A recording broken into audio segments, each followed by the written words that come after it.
In this learning block, you will learn how to clean a number of surfaces and surface types in your facility. Select an item on the left of this frame and drag it to the circular drag here medallion to learn what the surface type is and how to clean it. Aluminum. Use a mild cleaner that has a neutral pH. Avoid using strong acids or alkaline cleaners as they can damage or pit the aluminum.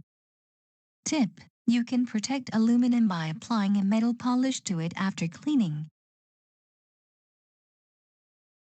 Stainless steel. Stainless steel surfaces can easily be damaged if strong acids or strong alkaline cleaners are used. Be certain the product that you are using is designed to be used on stainless steel surfaces. First, clean the surface with a mild pH or neutral pH cleaner. Remember to spray the cleaner on the cloth, then clean the surface.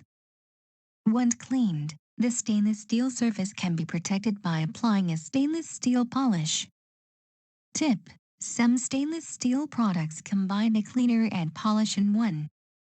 These products are designed for stainless steel surfaces that are relatively clean to begin with.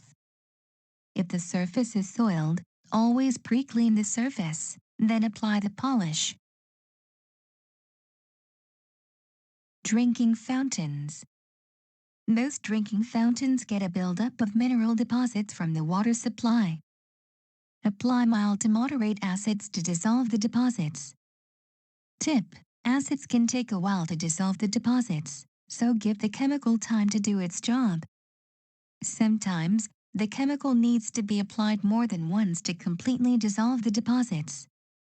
Light abrasives such as a white scouring pad, brush or creme cleansers can be used to agitate and remove the deposits. It is important to thoroughly rinse the area with water when acids are used. Once you have cleaned the drinking fountain, applying stainless steel polish on its surface is an option. The polish will protect it and make it easier to clean the next time. Furniture. Always make sure the surface is clean before polishing the furniture. Tip: furniture can be cleaned with a damp cloth. Make sure to keep natural wood furniture as dry as possible. When applying furniture polish, it is important to apply the polish to a clean cloth and then to use the cloth to apply the polish to the furniture. Use a clean, dry cloth to buff the polish, if desired. Follow the link below to access this 45-minute technician onboarding course.